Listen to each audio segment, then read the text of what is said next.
आता सविस्तर बातमीपत्राच्या सुरुवातीला आजची सगळ्यात मोठी बातमी ती म्हणजे तामिळनाडूतील करूर येथे विजय थलपतीच्या रॅलीत चेंगराचेंगरी झाल्याची घटना घडली आहे। या रॅलीत झालेल्या चेंगराचेंगरीत 20 जणांचा मृत्यू झाल्याची प्राथमिक माहिती समोर आली आहे। अनेक कार्यकर्ते बेशुद्ध झाले आहेत, त्यांना रुग्णालयात दाखल करण्यात आलं। दरम्यान या घटनेतील मृतांचा आकडा आता आणखी वाढण्याची शक्यता वर्तवण्यात येते। आपण दृश्यांमध्ये बघू शकतोय किती मोठी गर्दी जमलेली होती। अभिनेता विजय थलपतीच्या रॅलीत चेंगराचेंगरी झालेली आहे आणि दोन दृश्य आपण बघतोय कशा पद्धतीने लोकांना आता जवळच्या रुग्णालयात हलवण्यात येत आहे। चेंगराचेंगरीत आतापर्यंत 31 जणांचा मृत्यू झाल्याची भीती व्यक्त करण्यात येते। तमिळनाडूच्या करूर मधली धक्कादायक घटना। एकीकडे ड्रोन दृश्यांद्वारे आपण बघू शकतोय किती प्रचंड मोठी अशी गर्दी थलपतींच्या सभेसाठी आणि विजय थलपतीच्या रॅलीत आता मोठ्या प्रमाणात चेंगराचेंगरी झाल्याचं लक्षात येत आहे। 50 पेक्षा अधिक जण जखमी असल्याची माहिती आपल्याला सूत्रांकडून कळते। 31 पेक्षा जास्त जणांचा मृत्यू झाल्याची शक्यता वर्तवण्यात येते। शेकडो जण जखमी आहेत, त्यांच्यावर आता रुग्णालयात उपचार सुरू आहेत। या संदर्भातले अधिकचे अपडेट्स आपण घेणार आहोत। रामराजे शिंदे आपले प्रतिनिधी आपल्या सोबत जोडले गेलेत। रामराजे, काय अपडेट्स आहेत? बिलकुल संध्याकाळच्या गर्दी जी आहे ती जमा झाली होती, कारण जे अभिनेता विजय आहे त्याला पाहण्यासाठी ही गर्दी जी होती एक जमा झाली होती। आणि आपण दोन्हीकडे जर पाहिलं तर रस्त्याच्या मधोमध ऍक्टर जे आहेत, अभिनेते जे आहेत विजय, तर त्यांनी भाषण द्यायला सुरुवात केली होती आणि रस्त्याच्या दोन्ही बाजूला दुकानं होती आणि बॅरिकेड्स पण लावण्यात आले होते। त्यामुळे तिथून लोकांना जाण्यासाठी रस्ता जो होता तो दिसत नव्हता आणि म्हणूनच मोठ्या प्रमाणावर गर्दी जमली होती आणि तेव्हा ही चेंगराचेंगरी झाली आहे। आणि यामध्ये शेकडो जण जखमी झाल्याची माहिती मिळते, तर 20 पेक्षा जास्त जणांचा मृत्यू। या सर्वांना रुग्णालयामध्ये नेण्याचे प्रयत्न जे आहेत ते केले जात आहेत आणि या संदर्भामध्ये राजनाथ सिंग आणि त्याचबरोबर अमित शहा, त्यानंतर आता पंतप्रधान नरेंद्र मोदी यांनी सुद्धा शोक व्यक्त करण्यात आलेले की अशा प्रकारचे ही घटना घडलेली आहे आणि तात्काळ तिथलं ताबडतोब जे कोणी जखमी आहेत त्यांना सुद्धा रुग्णालयामध्ये नेऊन त्यांच्यावर उपचार करण्याचं काम सुरू आहे। रामराजे, आपण जर बघितलं तर विजय थलपतींच्या या सभेसाठी या आधी सुद्धा अनेकदा मोठी गर्दी झालेली होती। आता सुद्धा त्यांच्या सभेला गर्दी होणार, रॅलीला गर्दी होणार हे अपेक्षित होतं, ही गर्दी अपेक्षित आहे। मात्र त्या दृष्टीने कुठली उपाययोजना केली नव्हती का? प्रशासनाकडनं परवानगी होती का? याबद्दलचे काही अपडेट्स आहेत का? मुद्दा तोच आहे की या ठिकाणी एवढे मोठ्या प्रमाणावर लोक येतील याची अपेक्षा होती का? त्याचा अंदाज पोलिसांना होता का? दुसरा मुद्दा म्हणजे की त्या सर्वांच्यासाठी सुरक्षा व्यवस्था काय करण्यात आली होती या संदर्भामध्ये आता इथून पुढे चौकशी सुद्धा केली जाईल। परंतु विजय थलपती हा मोठा सुपरस्टार आहे, त्याने आता नवीन राजकीय क्षेत्रामध्ये आता पाऊल टाकलेला आहे। त्यामुळे अभिनेता आणि नेता हा त्याचा प्रवास आहे आणि म्हणून त्याच्यासाठी एवढी त्याच्या भक्तांची जे गर्दी आहे ती आली होती आणि तिथेच ही घटना घडलेली आहे। त्यामुळं यंत्रणेवर सुद्धा हे प्रश्न उपस्थित होत आहेत की कशा पद्धतीनं मॉब सायकोलॉजी किंवा गर्दीला नियंत्रण ठेवण्यामध्ये अपयश का आलेलं आहे हे सुद्धा पाहावं लागणार आहे। दुसरीकडे राजनाथ सिंग यांनी जे स्टेटमेंट केलेलं आहे त्याच्यामध्ये सांगितले की निर्दोष जे कुटुंबीय आहे किंवा निर्दोष व्यक्तींचा याच्यामध्ये मृत्यू झालेला आहे। त्यामुळे एक प्रकारे कुठेतरी सरकारने पण ही जी गर्दी जमली होती ती योग्य प्रकारे जमली नव्हती याच्या संदर्भामध्ये सुद्धा सांगण्याचे एक भाषा असते ते संकेतांक मात्र या माध्यमातून दिल्याचं दिसून येत आहे। निश्चितच रामराजे, असेच सोबत राहा। एक ट्विट केलेलं आहे पंतप्रधान नरेंद्र मोदींनी, ट्विट करत शोक व्यक्त केलाय। ते ट्विट काय ते आपण एकदा आधी प्रेक्षकांना दाखवूया। आपण बघतोय की या दुर्घटनेनंतर अनेकांनी ट्विट करत शोक व्यक्त केलाय। पंतप्रधानांनी सुद्धा ट्विट केलंय। तमिळनाडूतील करूर येथे राजकीय रॅली दरम्यान घडलेली दुर्दैवी घटना ही अत्यंत दुःखद आहे असं पंतप्रधान नरेंद्र मोदी म्हणतायत। ज्या कुटुंबांनी आपल्या प्रियजनांना गमावलंय त्यांच्या सोबत माझ्या संवेदना आहेत। या कठीण काळात त्यांना शक्ती मिळो अशी प्रार्थना। जखमी लवकरात लवकर बरे होवोत हीच प्रार्थना आहे। आपण बघतोय की पंतप्रधान नरेंद्र मोदींनी ट्विट केलेला आहे। रामराजे, पुन्हा एकदा तुमच्याकडे येणार आहे। आपण बघतोय की खरंच ही मोठी अशी दुर्घटना आहे, सर्व स्तरातून आता शोक व्यक्त करण्यात येतोय। पण पुन्हा एकदा ज्या पद्धतीने आपण म्हणत होतो प्रशासनावर अनेक प्रश्न सुद्धा उपस्थित केले जात आहेत या निमित्तानं, पण इतकी मोठी गर्दी होणं अपेक्षित होतं का? आणि आता जी सूत्रांकडनं माहिती मिळते, आता जरी आकडा जो समोर येत असला तरी त्याच्यापेक्षा बऱ्याच मोठ्या पद्धतीनं हा आकडा वाढण्याची शक्यता वर्तवण्यात येते. काय अपडेट्स आहेत त्या संदर्भातले? बिलकुल आकडा वाढण्याची शक्यता आहे. त्याचं कारण हे आहे की रुग्णालयामध्ये नेल्यानंतर सुद्धा एवढ्या लोकांना ऍट ए टाइम रुग्णालयामध्ये सुद्धा जागा कमी पडत आहेत. तिथे सुद्धा बेड जे आहेत ते मिळत नाहीयेत आणि त्याच्यामुळं अनेक रुग्णालयामध्ये तर इन्स्ट्रुमेंटच नाहीयेत. म्हणजे की जे उपचाराची आवश्यकता आहे ते उपचाराचे साध्या गोष्टी सुद्धा नाहीयेत आणि त्यामुळं लोक कमी आहेत रुग्णालयामध्ये आणि म्हणून हे जे पेशंट आहेत किंवा जे जखमी झाले आहेत त्यांना उपचार वेळेमध्ये मिळत नाहीये आणि त्याचाच परिणाम आहे की मृतांचा आकडा जो आहे तो वाढताना आपल्याला दिसून येतोय. अन्यत्र रुग्णालयाचा सुद्धा शोध घेतला जातोय आणि जिथे रुग्णालयामध्ये संपूर्ण सोयी सुविधा आहेत अशा ठिकाणी ऍडमिट करण्याचं काम सुद्धा सुरू आहे.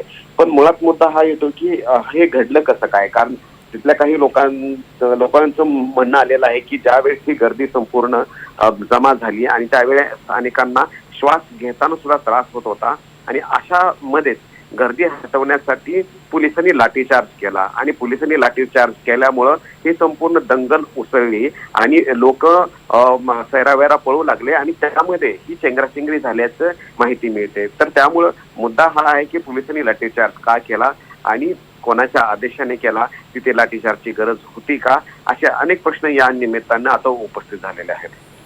पण रामराजे ही म्हणजे त्यांची नॉर्मल आज रॅली होती की काही विशेष कार्यक्रम होता त्या निमित्तानं ही रॅली काढण्यात आली होती, त्या संदर्भातली काही माहिती आहे?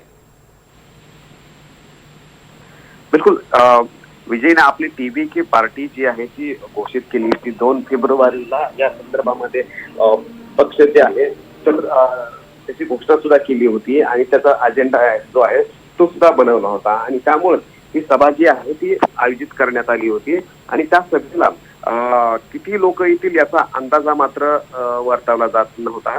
परंतु लाखो लोक जे आहेत ते यामध्ये या रॅलीला आले आणि शहराच्या आपण जे व्हिज्युअल जर पाहिले, फोटो जर पाहिले तर ते शहराच्या मधोमध अशी ही रॅली होती. त्यामुळे दुतर्फा लोक जे आहेत ते ओसंडून तिथे आल्याचं आपल्याला दिसत होतं. विशेष करून महिला आणि लहान मुलांना श्वासोच्छ्वास घेण्यासाठी सुद्धा त्रास झाला होता आणि जेव्हा हा संपूर्ण गदारोळ सुरू झाला होता आणि अनेक जण बेशुद्ध पडत होते तर तेव्हा सुद्धा ही परिस्थिती बिघडताना दिसली होती आणि तेव्हा अभिनेता विजय जो आहे तर त्याने आपलं भाषण जे आहे ते थांबवलं होतं काही काळ आणि कार्यकर्त्यांना आणि तिथल्या लोकांना शांत करण्याचा प्रयत्न केला होता. परंतु ही संपूर्ण परिस्थिती हाताबाहेर गेली, नंतर चेंगराचेंगरी झाल्याची माहिती मिळते.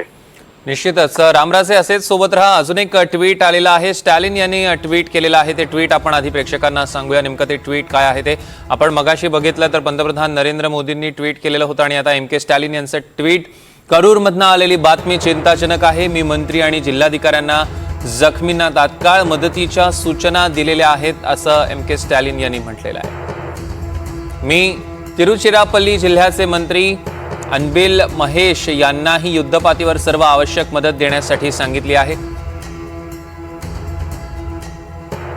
मी जनतेला डॉक्टर आणि पोलिसांना सहकार्य करण्याची विनंती करतो.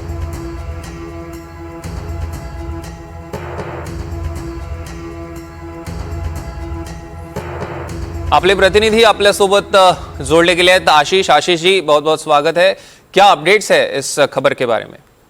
जी देखिए, काफी दुखद हादसा है। करीब 34 लोगों की मौत हुई है, जिसमें से महिलाएं और बच्चे भी हैं। ये दुखद हादसा करीब 8 बजे के आसपास शाम में जो एक्टर हैं विजय, क्रिस्टोफर विजय, उनकी रैली में हुआ। वो एक रोड के दौरान काफी बड़ी तादाद में, हजारों की तादाद में उनके फैंस, उनके चाहने वाले, उनके पार्टी के समर्थक, टीवी के पार्टी के समर्थक जुटे थे और इसी दौरान जो है अफरा तफरी और भगदड़ का माहौल बना।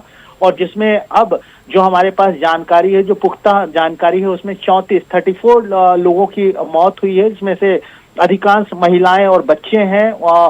अभी जो स्थिति ये है कि करीब 40 के करीब लोग जो हैं उनको स्थानीय अस्पतालों में भर्ती कराया गया है, जहां 34 की डेथ हुई है। 40 के करीब लोग जो हैं इंजर्ड हैं, उनको अलग अलग हॉस्पिटल्स में उनका ट्रीटमेंट चल रहा है।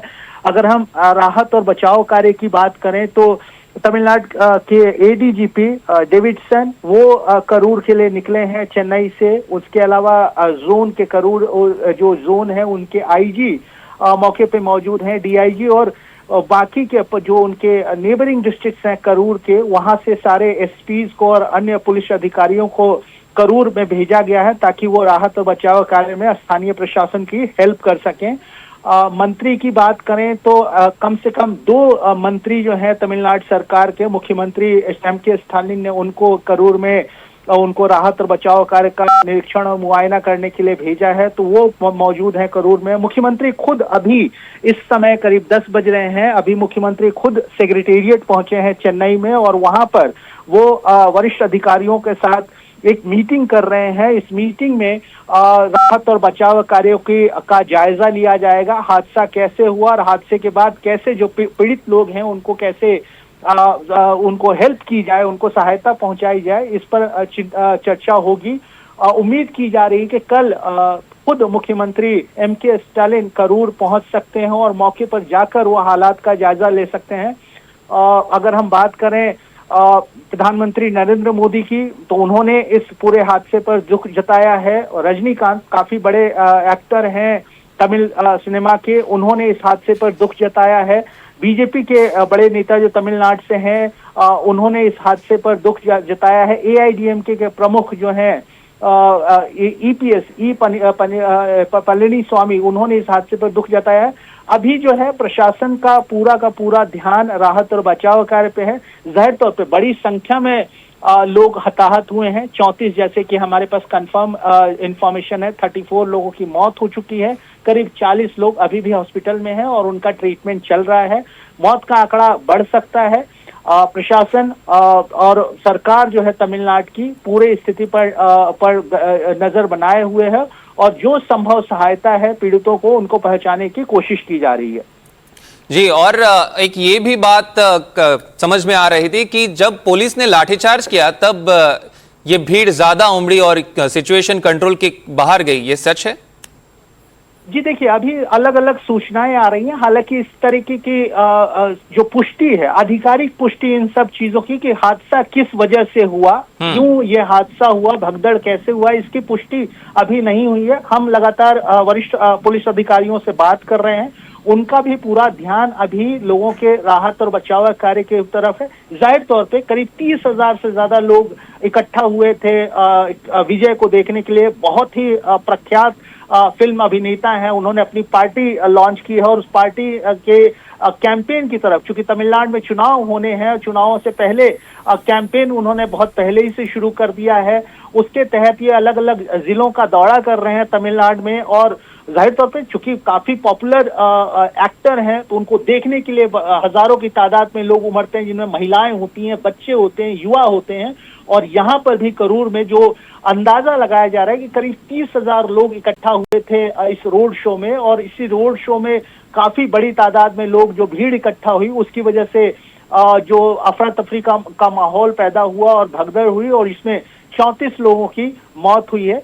एक इंटरेस्टिंग यहाँ पर जो कमेंट है वो बीजेपी के पूर्व राज्य अध्यक्ष जो हैं तमिलनाडु के, अन्नामलाई, जो खुद पुलिस ऑफिसर रह चुके हैं, उनकी तरफ से ट्वीट किया गया है और उस ट्वीट जो है कहीं ना कहीं इस हादसे के पीछे प्रशासनिक फेलियर की तरफ इशारा करता है। उन्होंने एक लंबा चौड़ा तमिल में ट्वीट किया है और उस ट्वीट पे, उस एक्स पोस्ट पे उन्होंने इस बात का पर सवाल उठाए हैं कि इस तरीके की भीड़ को और इस तरीके की रोड शो को कैसे परमिशन लोकल एडमिनिस्ट्रेशन ने दिया। क्या लोकल एडमिनिस्ट्रेशन को अंदाजा नहीं था कि इतनी बड़ी तादाद में विजय के प्रशंसक आते हैं और आ सकते हैं और जिसकी वजह से ये हादसा हुआ। तो कहीं ना कहीं बीजेपी के जो नेता हैं अन्नामलाई, उन्होंने प्रशासन पर कहीं ना कहीं सवाल उठाए हैं, लेकिन अभी प्रशासन में हमारी जो बात हो रही है उनका पूरा ध्यान अभी राहत और बचाव कार्य पर है। कैसे जो मृतक हैं उनके परिजनों को कैसे सांत्वना दी जाए और जो इंजर्ड हैं उनको कैसे बेस्ट ट्रीटमेंट दी जाए, इस पर पूरा का पूरा फोकस है।